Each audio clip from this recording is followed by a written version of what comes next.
I say you dey cripple ye, you dey cripple you. Ah. Malo cripple you, go cripple you. Àárín ògbọ́n ọ̀gá àná bí lélẹ̀ ọ̀gbẹ́ni. Wá, èmi ò máa ń pa all those online problem yàtọ̀ sí real life problem o. Online madness ó dẹ̀ yàtọ̀ sí real life madness.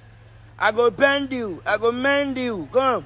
I go cripple you, you go cripple you go cripple. Ah, 1 man battalion, I dey like 100 human beings. If one woman being, I mean 1 person, but I dey like 100 human beings. Oh, bí ẹ ti bá mú ẹ dání, if I owe you. No worry.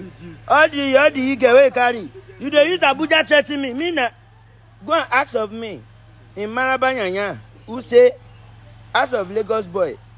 Lo Babangida market. Now we be Babangida boys.